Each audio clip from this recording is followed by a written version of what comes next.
bavandimwe dusangiye igihugu tutagiye mu mateka ya kure. Uyu mwaka wa 2025 wabaye umwaka udasanzwe ku gihugu cyacu, cyane cyane mu burasirazuba bw'igihugu, aho twahuye n'ibihe bikomeye cyane mu mateka y'iki gihugu. Kuva mu ntangiriro z'uyu mwaka, umutwe wa AFC M23 ufashijwe n'ingabo z'u Rwanda wagabye igitero gishya gikomeye, ufata umujyi wa Goma ndetse na Bukavu, wagura n'ubutegetsi bwawo bw'iterabwoba mu bice binini bya Kivu y'Amajyaruguru ndetse na Kivu y'Amajyepfo. Iyi ntambara birazwi ko igambiriye umutungo kamere wacu, gusenya inzego z'igihugu cyacu.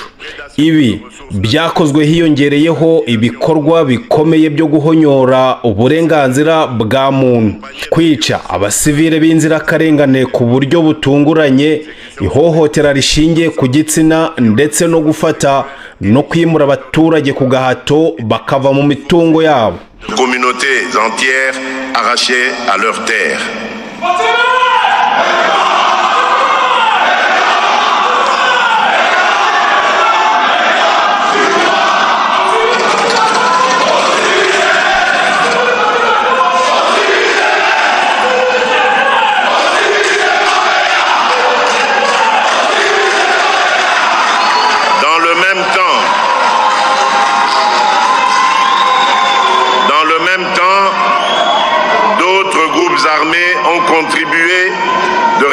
Mu gihe kimwe n'indi mitwe yitwaje intwaro yakomeje kwica no guteza akababaro, cyane cyane mu bice bya Ituri, aho abaturage bacu bakomeje kuba ingoyi mu gihugu cy'ivangura n'ubugome buterwa n'imitwe yitwaje intwaro y'imbere mu gihugu n'iy'amahanga.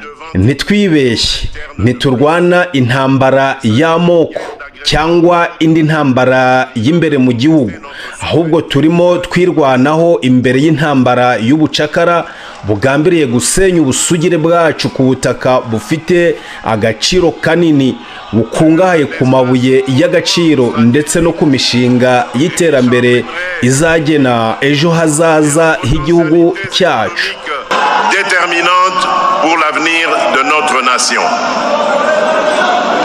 Face à cette agression, notre légitime riposte a été à la fois militaire. Mu guhangana n'iyi ntambara, igihugu cyacu cyatanze igisubizo cya gisirikare, icya diplomasi ndetse n'icya politiki.